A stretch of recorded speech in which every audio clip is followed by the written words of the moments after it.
inside the recording studio. I am Jody Whitesides, and with me, as always, is Mr. Chris Hellstrom. How you doing today, Chris?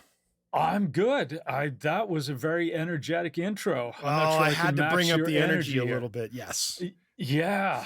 Well, I'm impressed. I'm pumped now. Yeah. No, I'm good. How you doing? I'm doing all right too. Yeah. I've been just going, I want to say balls deep. We are considered a explicit podcast because we swear here and there. So I'm going to say I've been balls deep this week in all kinds of video and ADR and just stuff. Yeah. Yeah. All right. ADR, whole different ball game right there. Yeah. And none of that has been of an sexual nature, I'm sure. No. But just deep in it. Yeah. Just deep in it. Just deep in it. Yes. So this is kind of like a nice break from that reality at the moment to do our little thing where we spew about something in terms of recording, and then hopefully other people will listen. So all you out there listening right now, thank you very much. Yes. And as we always like to preface, there will probably be some nonsense discussed as well. So yes, plenty of that, plenty of nonsense. Well, yes. Maybe not plenty, but at least sprinkled in here and there. Right. Yes. So today we're talking about big things. That's part of the reason why I did that big intro. We're talking about big stuff. And that big stuff that we're talking about today is what is Chris Hellstrom's biggest recording lesson, not lessons, lesson that you've ever learned. Chris Hellstrom's biggest recording lesson learned. Ooh, that is a big, weighty question. Yes. It? I want to throw the entire world right on your shoulders right now. Thanks. I'll do my best. It could be a few things, actually. It could be. It's only supposed to be I'm just picking one, but I could go with things like don't be afraid of EQ and make sure you gain stage your tracks and all this kind of stuff. But I think the biggest lesson I've learned was to not mix as I go along. And let me explain that a little bit. Ding, ding, ding, ding. Yeah. What I used to do, and I think this is quite common actually, but you start sort of mixing during the creation process while you're actually writing and doing things. And you think, oh, that would sound really good if I do a pan on this. And all of a sudden you're sitting there with like an 8-bar chunk of music that's got all sorts of automation and stuff going on, and you lose track. And then with the time you get to sit down and actually mix it, you have this massive patchwork of music that becomes very unmanageable. And, you know, it becomes a very process of kind of like replacing Band-Aids with something more substantial, and you're undoing a lot of stuff, and it's very easy to lose track. So, you know what I would liken that to? What's that? The initial phase of a relationship where you are just Twitter-pated in love. Yes. And I would liken it to that initial phase of meeting somebody new that you're really into. But in this case, it's the fact that you are taking audio recording into your own hands. And you get this little bit of an idea and you go, oh, it would be so cool, as you say, to pan or do this or do something like that. And you spend so much time doing it as you were going that you lose sight of the fact that there's a relationship here. Yeah. And it's not just about being the initial phase. It's got to go somewhere. Yeah. That just kind of jumped into my mind. Sorry. Yeah, no, I think it's a pretty good analogy. And, but it is that, and you start getting all these ideas for this little slab of music that you just created. Right. And this will actually go a little bit deeper than just the mixing and engineering part of it. But when you're sitting and doing that during the creation process, the writing process, it also puts that to a screeching halt a lot of times, because you sit there and you go, oh, I got this great verse and I got this chord. And then you go, oh, wouldn't it be cool if I add like a delay to that? Oh, I know the reverb's just going to be off in the left speaker. And then you start developing this chunk of music, right? And now you got an 8-bar verse or a 16-bar verse, whatever. And then you go, okay, what's going to happen next? okay, we need some kind of chorus. Now, anything that you come up is going to sound flat against what you just did because you spent like the better part of, a couple of hours perhaps just developing that part and it's too early. So then you go, oh, everything sucks. And now you end up with a hard drive full of 16 more ideas, right? So the resistance of mixing as you go along and try to develop those ideas, I think was one of the biggest sort of like lessons I had to learn and be slapped over the head with. It's like, So it was don't like do an that, dummy. aha moment kind of thing. I think, yeah, it was an aha moment, but it was also one of those where I think you're constantly getting hit over the head with it, that you're not ending stuff. And why is it so hard to mix this track? It's because you have all this crap going on already and you lose sight of that. So it Right. becomes mixing and fixing and all that kind of stuff. Sure. So Yeah. to kind of delve into this, can you Yeah. describe the process that you go through now where you're not doing this? Yeah. So what I try to do now, in a perfect world, when you're even it's could be something that I'm just doing or a co-write with somebody, Mhm. you're exchanging your ideas for the song and you have this and you have it laid out and you have you might have the guitar is not going to be this loud just to kind of get a vibe for it, but you're not married to anything. So as we've talked about in prepping to mix, it's something that I like to do now. Okay, now we got the song, everything is done. And instead of having to deal with all these automation moves or effect sense or anything that might be present already in the writing stage, you can kind of get rid of all that. You have more of a blank slate to deal with.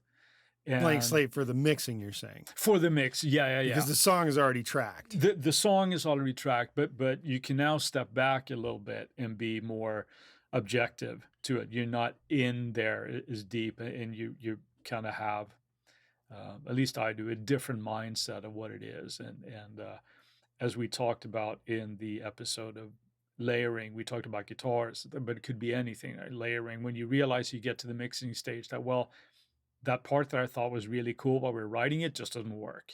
It doesn't have the impact. So, so instead of having spent 4 hours trying to automate that stutter edit that's going into to the pre-chorus or whatever, it turns out that's not going to be there. So you're better off just moving along and now having a clean sort of like track per track count when you're going to start to mix, and you don't have to worry about fixing mistakes or errant automation rides that you might have done in the past, and it's just easier that way. So essentially your process is you write the darn song, you track the darn thing, and then you say, okay, I'm done with all that, it's time to start mixing it. Yeah. And then before I even start mixing, it's the the cleanup process, where it's getting rid of little noise. It could be string noise before a take. It could be a vocalist going right before they do the next line, that type of thing. It could be any timing discrepancies that might need to be adjusted, tuning of vocals and things like that, perhaps. Any of those things get done before I now sit down and mix. So and one thing that happens a lot with, or used to happen a lot, and you can still happen, but when you get vocal files, especially from people, yes, and how they, you import and they sound fine, right? But once you start getting a little compression on them or something, you notice that, ooh, that room is really present there in between the takes. And so you have to go in and clean up all that kind of stuff before you get there. So you're not fixing mistakes or fixing audio during the mixing stage. Right. And I think that's a big part right there. I think. Gotcha. Yeah. So what is it? What's the why? How did you suddenly come to this conclusion of like, this is why I need to do this? I think it was just the realization that, I caught myself having to fix all these little things that I thought I had done before, Mm. right? And I found, okay, well, it's like I'm finding myself undoing a lot of automation or anything like that. And I think it was for me, it was kind of like an underlying sense of not having control of the mix of the song anymore with all that stuff present. Mm. So So it, would it be fair to say it's almost like having multiple personality disorder to deal with? Because each not section might have its own personality with how you mixed it at the time you recorded it. um there's that, but I also think over time it was just one of those experience things that I had to go through. Mm. You know, because when you're sitting there creating and you have all these amazing tools at your fingertips, it's it's very seductive to try to make it sound as cool and do all these ideas that you have at the time, Right. right? And Right. try to explore that. But ultimately, I found that it for me at least it became a very ineffective way of working. Ineffective. Is it or more ineffective as in like production In the wise old or way. ineffective time wise? Time-wise, or both really, Yeah. even. I mean, because production-wise, you know, you have all these ideas, but instead of making a note of it, or it could be one of those things also where, um, let's say that you have a very distinct idea for it could be a rise going into a different section or something like that. And you have that done with automation at the writing stage or the creation stage. Well, then just print that. So Mm. now you don't have that. Now you just have that riser or whatever happens to be. So you're committing to that. And that's one more thing that you don't have to worry about later on. Hint, hint. We've actually talked about committing to sounds in previous Yeah. episodes. If you have not heard that, Yeah. So it's, you know, a recurring theme, right? it But I can be. think, Yes. yeah, but in the workflow where it's like, okay, well, we got that, we got to fix that, we got to do this, and just committing to that. So Right. for me, I think it was just I find myself that this is not a very effective way of working for me anymore, and I'm not getting the results that I want, and it becomes this patchwork because I think it started happening for me when, let's say, an example where I might have recorded somebody's drums, Uh huh. right, and you try to get a feel, or I try to get a feel what they're going to sound like, you know, with processing it and cleaning up things in the audio files that shouldn't have been there, and I would end up with like, oh, this is a pretty cool sounding drum kit. I got that. That's kind of cool. Let's do that. And then you go in and you track the next batch of whatever happens to be, right? Mm-hmm. But then when you get to the mixing stage, you realize, well, that snare that I thought sounded really, really good, it doesn't anymore. It doesn't work because it's now in a different context, right? Right. Right. So um, I try to leave as much of that until I'm ready to mix at this point. So, you know, Gotcha.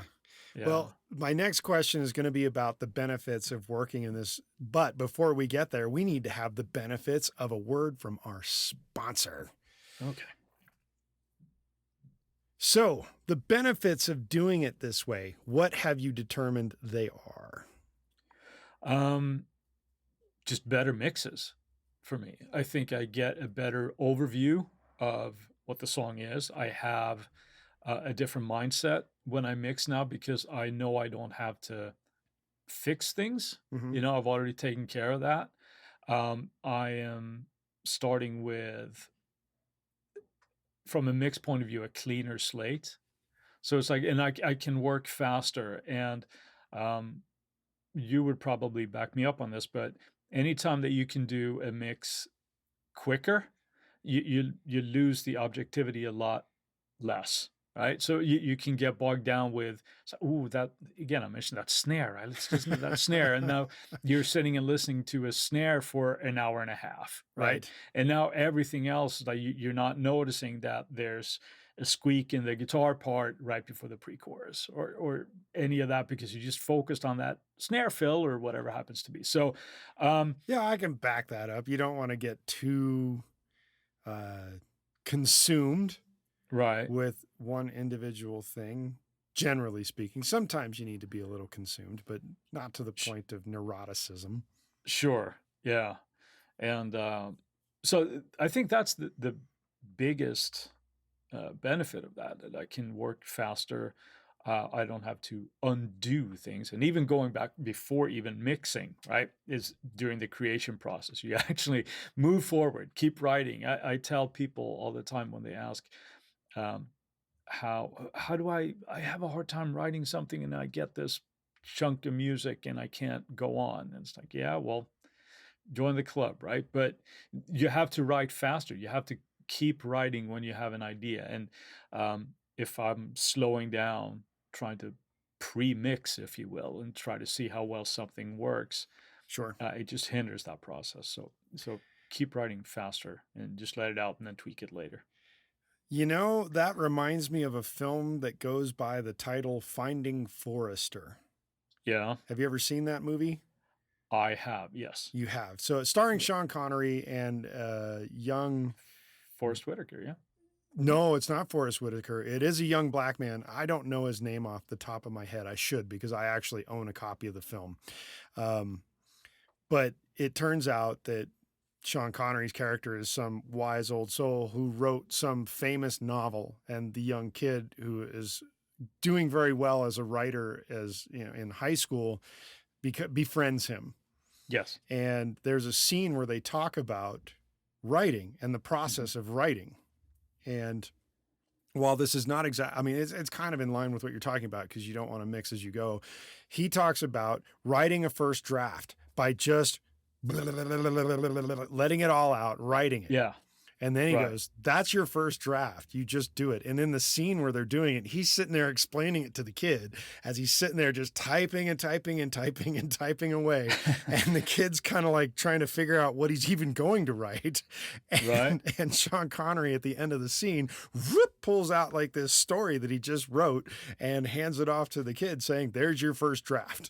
And he goes, that's where you start. You do your first draft, and then it goes through the process of rewriting or doing whatever before you get on to the point of, in music, mixing. So you start with the writing process, and then you switch to the mixing process is essentially what you're talking about and how the benefits of that work. So to transition from that, do you find that there are any drawbacks to that method of writing first, mixing second, and not mixing as you're writing?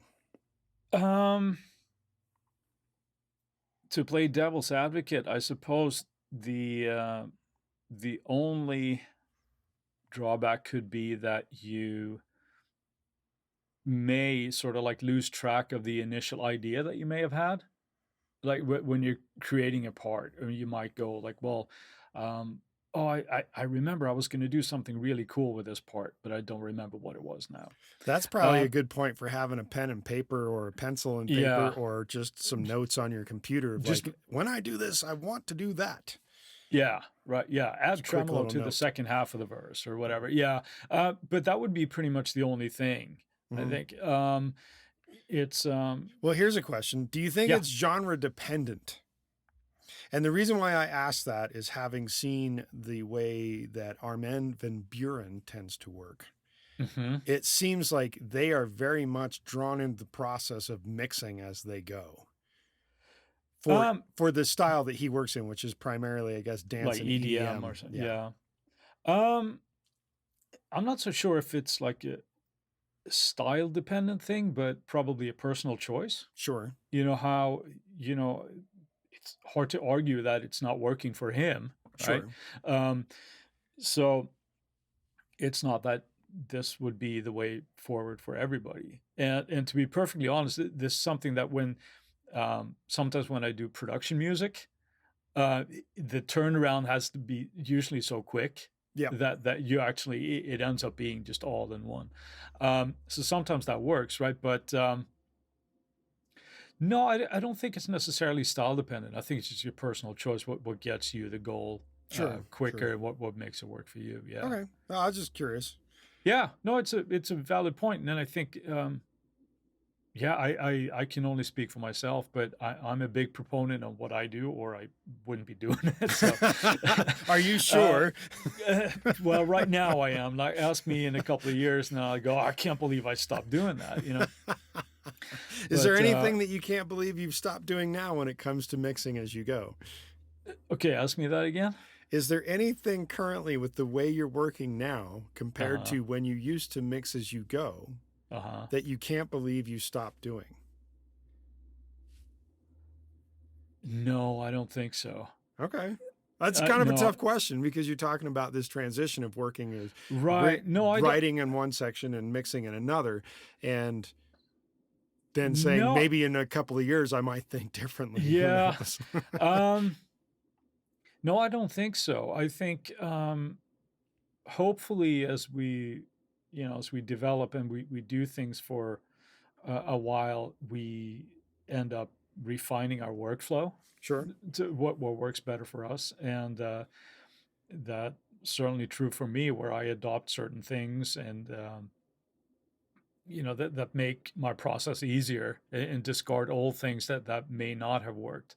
But that doesn't mean that those tricks that it might have been in the past that you're now discarding, that you can't pull those out if it would be appropriate for something. So Right. um, I think that it was, I was thinking about today's episode here a little bit before we started Uh-oh. recording it. Yeah, I know. Shouldn't do that.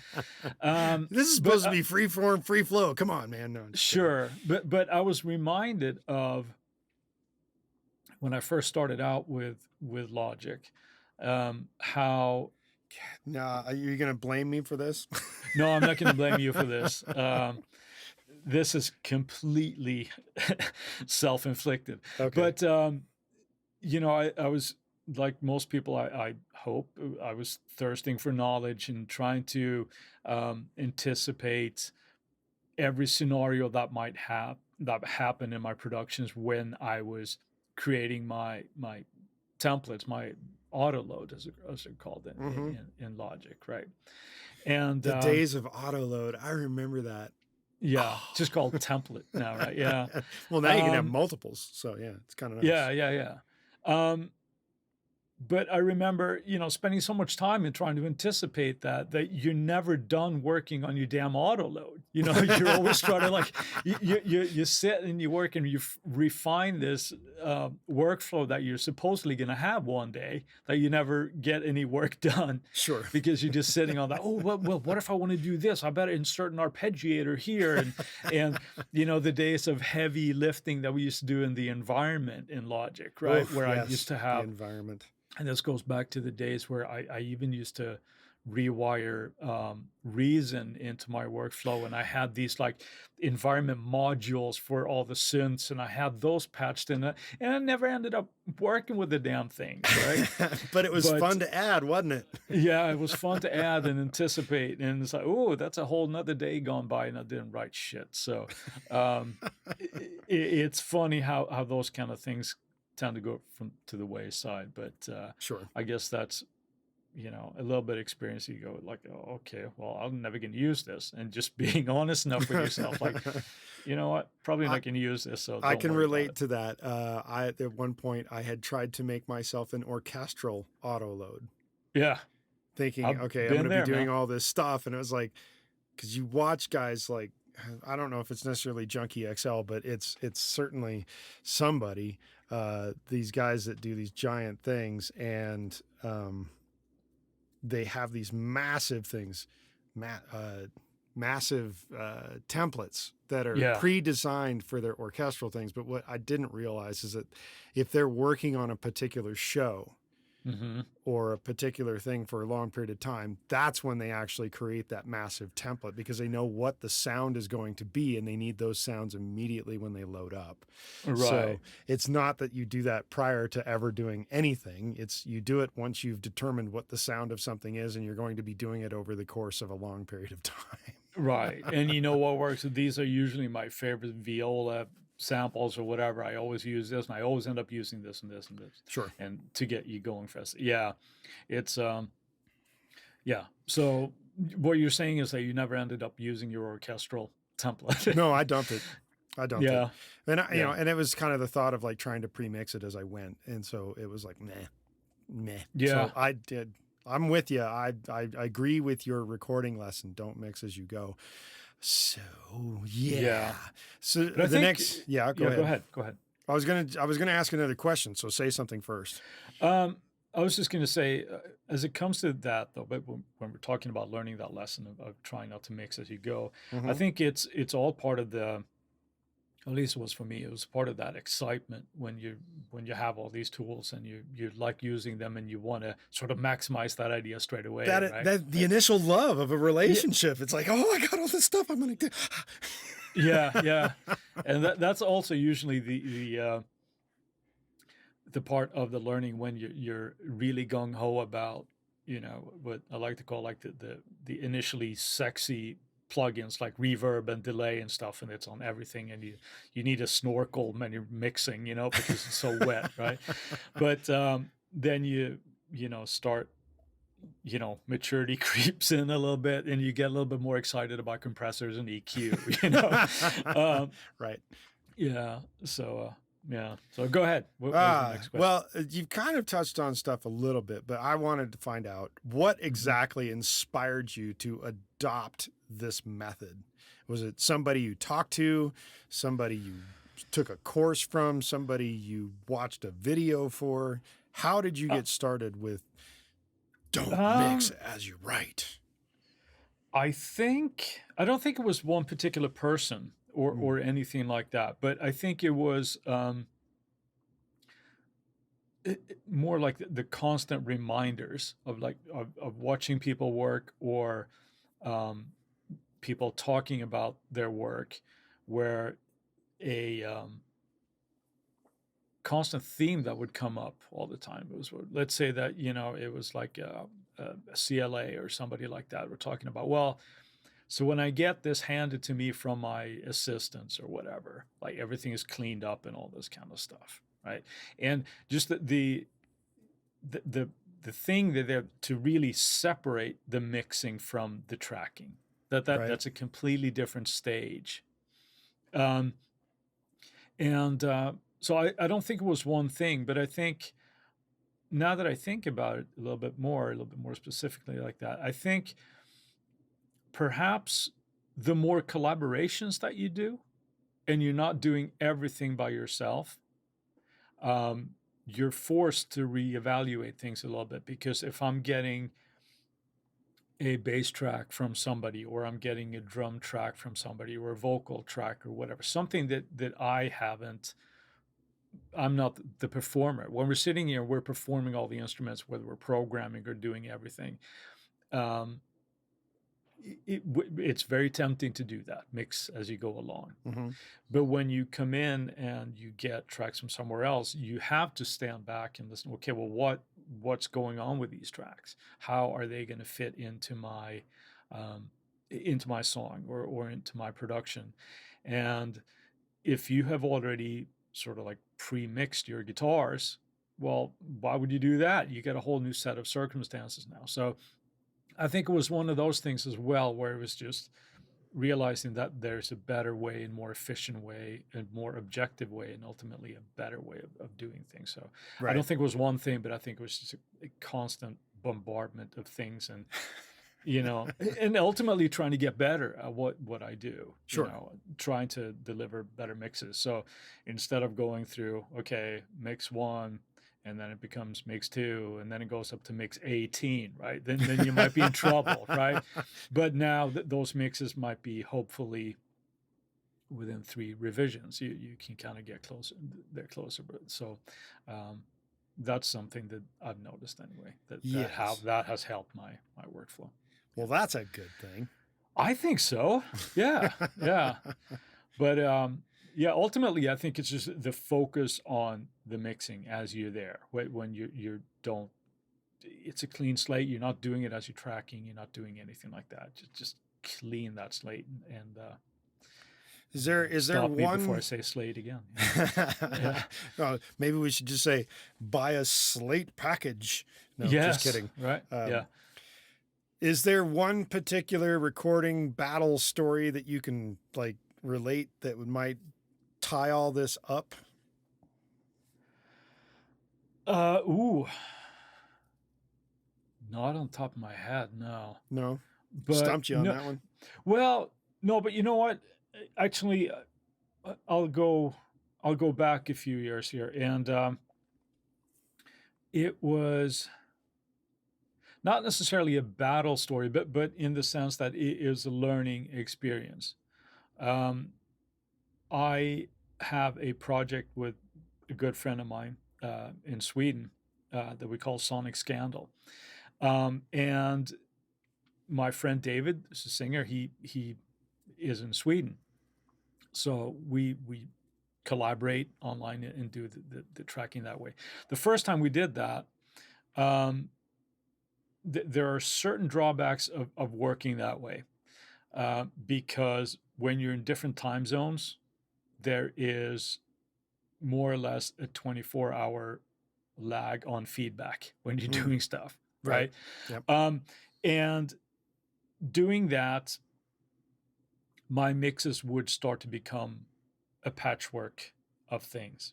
So I might have gotten a vocal from David, and we were trying to fit that in. So I was kind of like seeing if that could work in the song or whatever happened to be. But the long story short would be that I would do a lot of fixes, not to necessarily his vocal, but like, okay, well then my guitar doesn't work like this, and do that, and then you're ending up with this slab of just automation that it's that's just it's a mess. And I remember that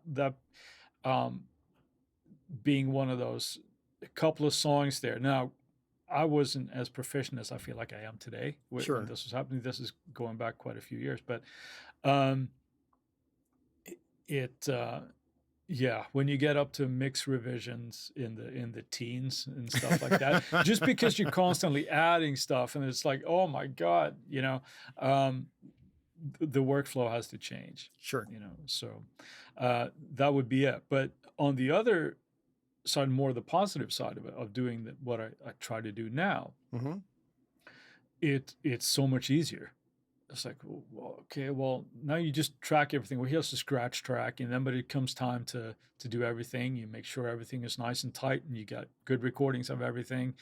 You have the arrangement already because you've kind of heard it in context, and then you clean up the mistakes, fix any kind of EQ things that are, problem solvers in drum recordings or whatever. Print that out, and then you fixed all the phasing and all that kind of nonsense, and you just move faster. And we do a little bit of work together, so yes, hopefully some of the mixes I've done have been better over the well, years, but just kind of adopting this, right? So sure. So no particular battle stories. I think it's just a constant battle until you kind of force yourself to look in the mirror and go like, okay, maybe this is not the best way of doing things, and try something different. Sure. No, it's a definite process to get from step 1 to step 4, if the 4 is the final product. So right.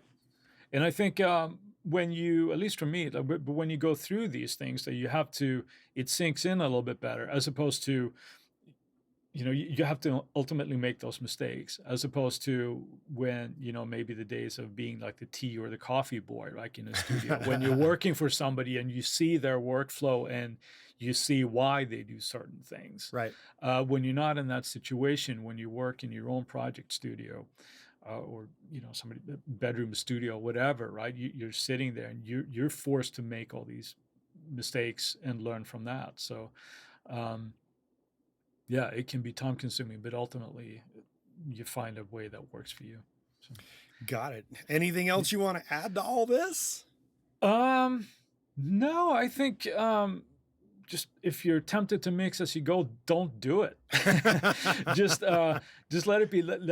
There's time to fix that, and it's at the mixing stage. Try to wear a different hat as you're doing that. The writing and the composing is a different part. The mixing is a separate part, and just try it next time. If you have that workflow that you like to mix as you go along, try to resist the temptation and just try it. Just do it afterwards. Don't do any of that mixing until you have the whole thing, and I think you might be surprised. Yes, and with that, I guess we're going to wrap it up with a bow and say sayonara. All right. Thanks, Jody. Thank you, Chris. And for everybody out there and inside the recording studio land, we'll see you actually on Tuesday if you're watching the 2-Minute Tuesday tips, or we'll see you next week. If you are or listen to us next week, we'll be spewing next week. All kinds of things. We got stuff coming out on Tuesdays and twice on Fridays. So yeah, we got lots of stuff. Anyway, check it out. See you later.